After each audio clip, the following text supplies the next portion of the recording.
नमस्कार मित्रों, desire point channel के एक नए वीडियो लेक्चर में मैं हूं अमित दुबे।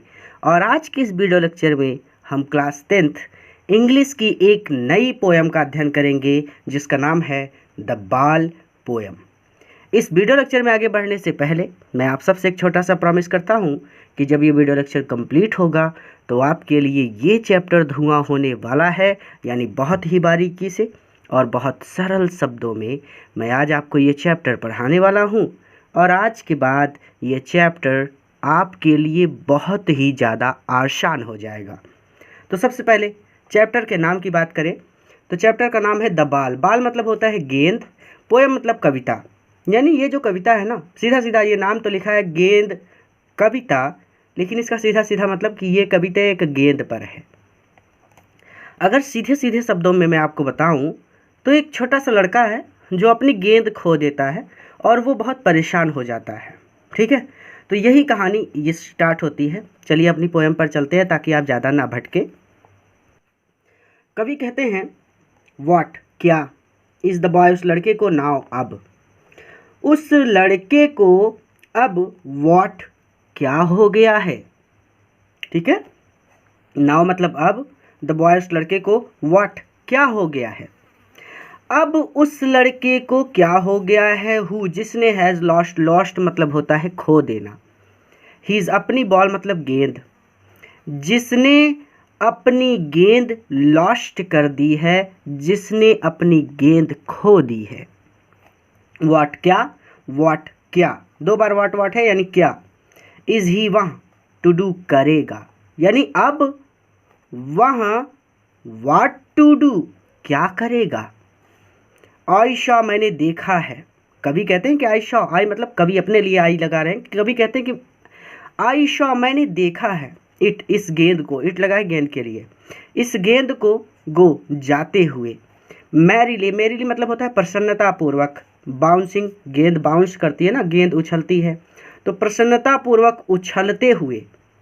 ठीक है, डाउन द स्ट्रीट गली में जाते हुए, मैंने इस गेंद को प्रसन्नतापूर्वक उछलते हुए, डाउन द स्ट्रीट, स्ट्रीट मतलब गली, गली में, गो जाते हुए, शॉ देखा है।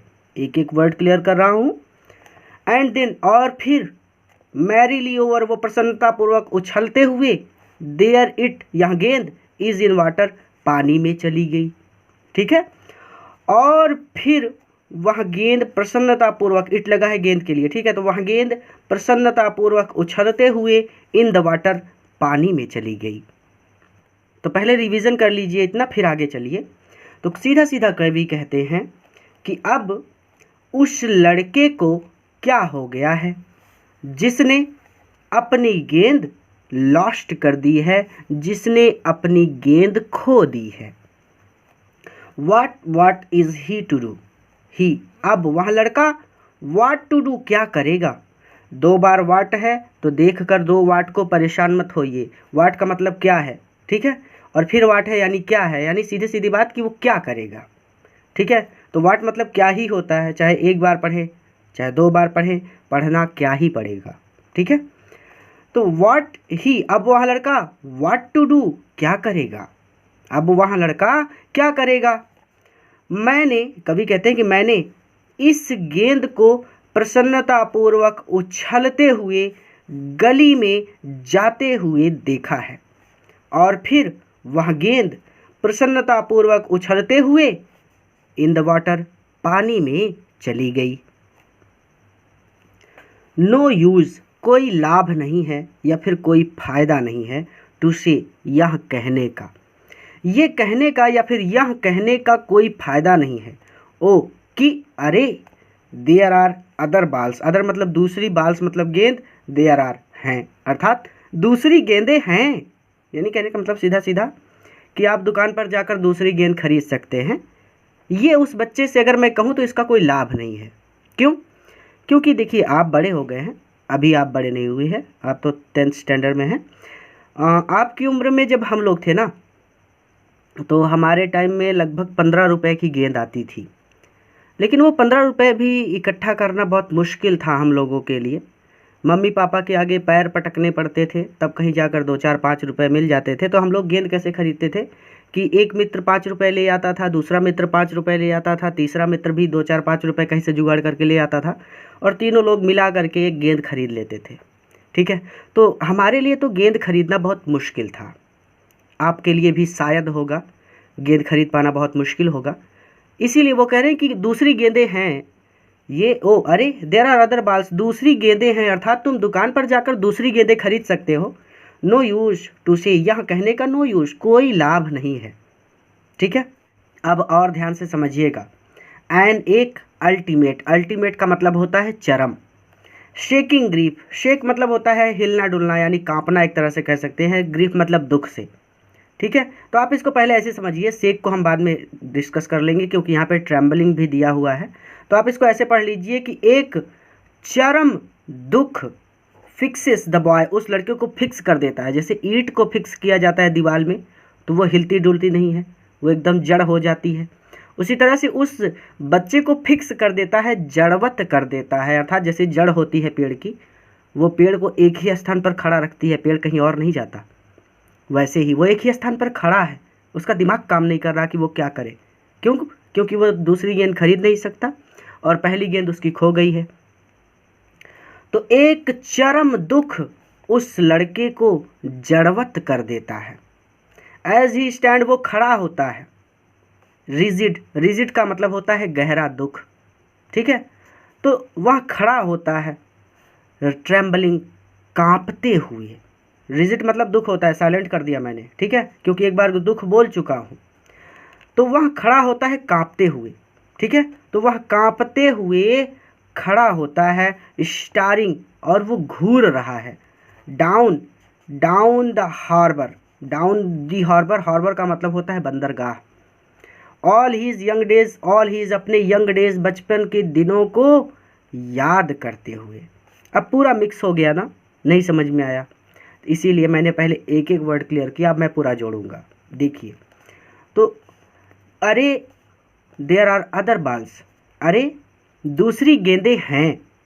टू से, यहाँ कहने का, नो यूज, कोई फायदा नहीं है, अर्थात वो नई गेंद नहीं खरीद सकता है। ठीक है, एक चरम दुख उस लड़के को जड़वत कर देता है। एज ही, जब वह, ट्रेम्बलिंग, कांपते हुए। ऑल हीज, अपने यंग डेज, बचपन के दिनों को याद करता हुआ। इनटू द हार्बर, उस समय बंदरगाह को, स्टारिंग, घूरते हुए। स्टैंड, खड़ा होता है। वेयर, जहां, हीज बॉल, उसकी गेंद, वेंट, चली गई है, जहां पर उसकी गेंद चली गई है। तो अब क्लियर हो गया होगा। बंदरगाह आप लोग बचपन से जानते हैं, जहाँ पे जहाज वगैरह, पानी के जहाज वगैरह आते हैं, सामान वगैरह लोड होता है, उतारा जाता है, वो जगह बंदरगाह होती है। तो आप ऐसे कह सकते हैं कि समुद्र के किनारे का एक स्थान होता है वो बंदरगाह। ठीक है, और बहुत बड़ा होता है। तो गेंद कहाँ खो गई वो आप ढूंढ नहीं सकते। ठीक है, रिवीजन कर लें ताकि हमारे टॉपिक एकदम क्लियर हो जाए। अरे देयर आर अदर बॉल्स, अरे दूसरी गेंदें हैं। यह कहने का, नो यूज, अब कोई लाभ नहीं है। एक चरम दुख उस लड़के को जड़वत कर देता है। जब वह, एज ही, जब वह कांपते हुए अपने बचपन के दिनों को याद करता हुआ। यंग मतलब बचपन के, डेज मतलब दिनों को, अपने बचपन के दिनों को याद करता हुआ। हार्बर, उस बंदरगाह को, स्टार, स्टार मतलब होता है घूरना, स्टेयरिंग मतलब घूरना, स्टेयर होता है यहाँ पे। ठीक है, स्टेयरिंग है, स्टार मतलब तो तारा होता है। स्टेयरिंग यानी बंदरगाह को घूरते हुए स्टैंड्स, खड़ा होता है। वेयर, जहाँ, हीज बॉल, उसकी गेंद, वेंट, चली गई है। तो स्टेयर के चक्कर में आप लोग कंफ्यूज हो गए शायद थोड़ा सा, तो एक बार फिर से देख लीजिए कि एक चरम दुख उस लड़के को जड़वत कर देता है।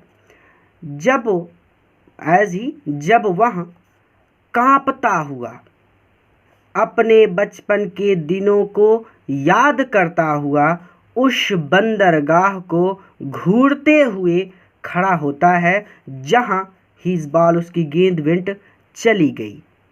आगे चलें। I would not introduced on him. Intrude मतलब होता है सीधा सीधा ज़बरदस्ती घुसना, दखल अंदाजी करना, ठीक है, पंगा लेना। एक आम बोलचाल की भाषा में आप बोलते हैं ना कि मुझसे पंगा मत लो वरना बहुत मारूंगा, तो इंट्रूड मतलब होता है पंगा लेना। तो आई वुड, मैं, कभी कहता है कि मैं, नॉट नहीं दखल, वो इंट्रूड करूँगा, दखल अंदाजी नहीं करूँगा, ऑन हिम, उसके इस जीवन में, ठीक है। अब यहाँ पे क्या कहने का मतलब है कि कभी अगर चाहे तो वो पैसे दे सकता है उस बच्चे को कि जाओ तुम नई गेंद खरीद लेना, लेकिन कभी पैसे नहीं देगा। क्यों, वो स्पष्ट कर रहे हैं यहाँ पे, देखिए। आई would not intrude on him, मैं उस लड़के के इस जीवन में बिल्कुल भी दखल अंदाजी नहीं करूँगा। अ डाइम, डाइम का मतलब होता है 1 सेंट, ठीक है। अमेरिका में सेंट चलता है, हमारे यहाँ पे रुपया चलता है, ठीक है। तो 1 सेंट का मतलब लगभग 10 रुपया होगा। जब ये कविता लिखी गई होगी तब शायद 10 रुपये में ही गेंद मिलती होगी। अभी बहुत महंगी होगी, मुझे नहीं पता, मैंने बहुत समय से नहीं खेला। तो अ डाइम, 1 सेंट, गेंद खरीदने के लिए 1 सेंट। अनदर बॉल, दूसरी गेंद, अनदर मतलब दूसरी बॉल मतलब गेंद, खरीदने के लिए a dime 1 cent is worthless, बेकार है, ठीक है। वर्थलेस मतलब जिसकी कीमत ना हो, जिसकी कीमत करे ही ना कोई, ठीक है। तो दूसरी गेंद खरीदने के लिए 1 सेंट देना, 1 सेंट का सिक्का होता है, ठीक है। जैसे आपके यहाँ पे 1 रुपया का सिक्का होता है, वैसे ही अमेरिका में 1 सेंट का सिक्का चलता है, ठीक। चलिए, दूसरी गेंद खरीदने के लिए 1 सेंट का सिक्का देना इज वर्थलेस, बेकार है। नाउ अब ही वह सेंसेस, अब वह सेंस कर रहा है, अब वो अनुभव कर रहा है। कौन, वो लड़का। अब वो लड़का अनुभव कर रहा है फर्स्ट रिस्पॉन्सिबिलिटी, प्रथम उत्तरदायित्व का।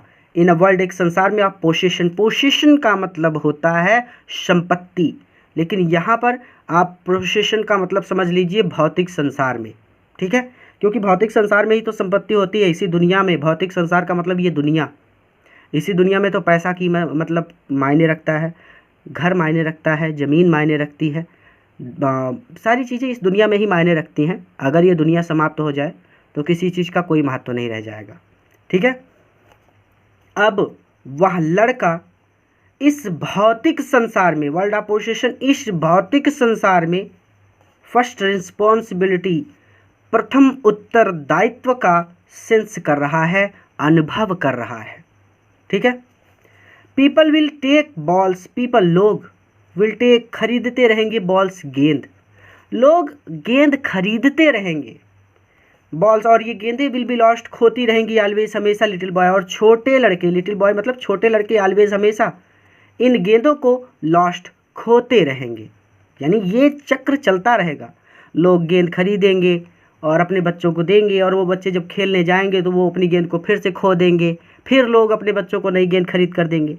ये क्रम चलता रहेगा, इसमें कोई नई बात नहीं है। आप थोड़ा रिवीजन कर लें, फिर हम आगे चलेंगे।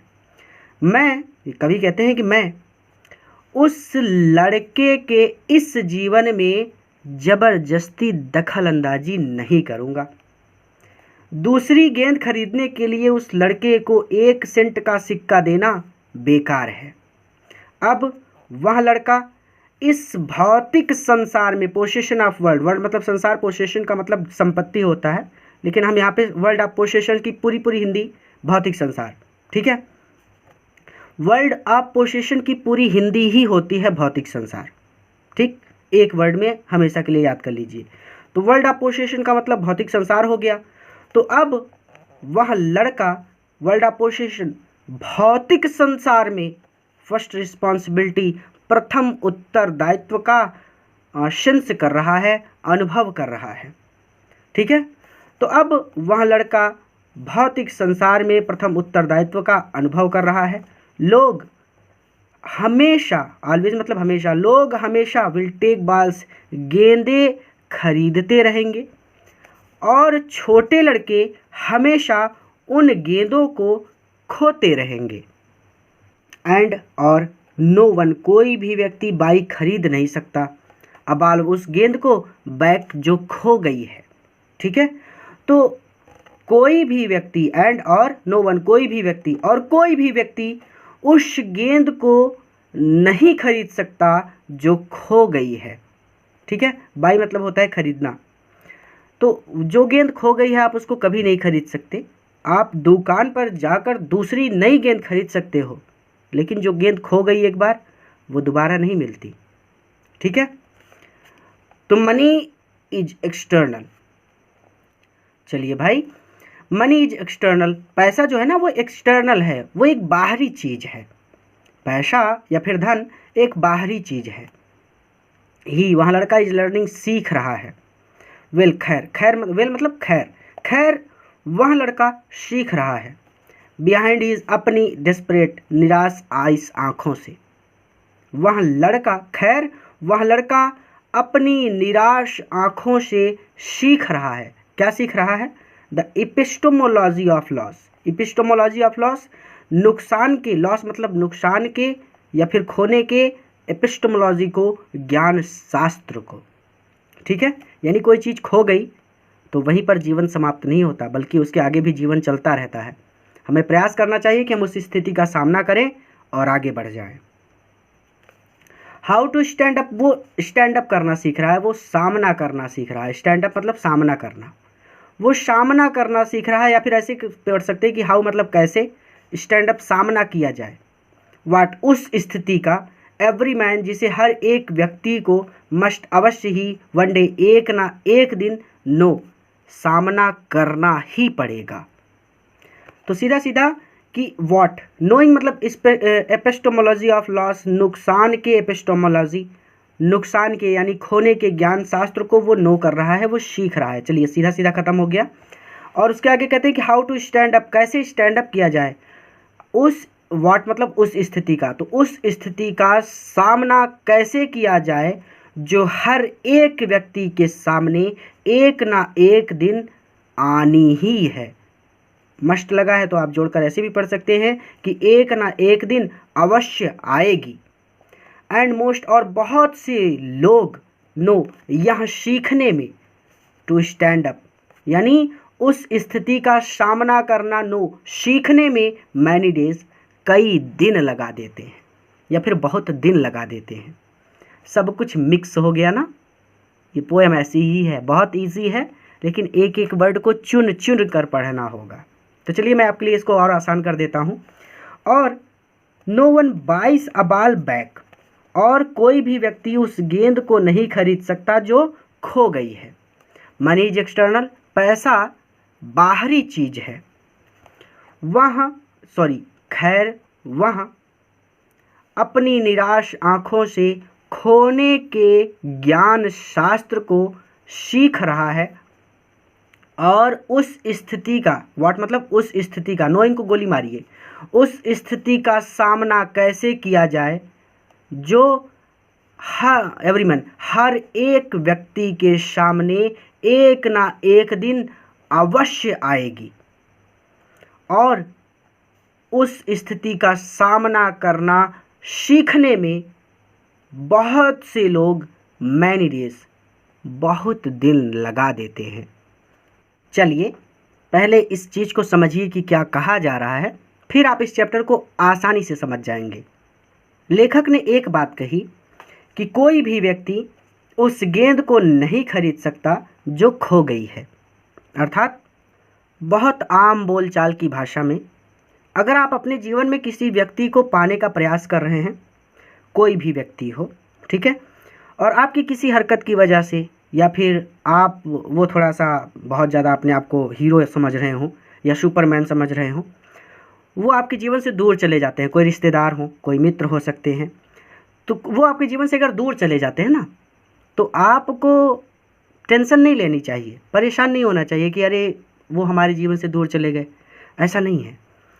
आपको सीखना होगा कि कोई भी व्यक्ति उस गेंद को नहीं खरीद सकता जो खो गई है। अर्थात अगर आपने जीवन में कुछ चीज़ों को खो दिया है ना, तो आपको उनके पीछे नहीं पड़े रहना है, बल्कि आपको उस स्थिति का सामना करना है कि हाँ चलिए खो गए तो खो गए, अब हम इनसे बेहतर व्यक्तियों को अपने जीवन में लाएंगे।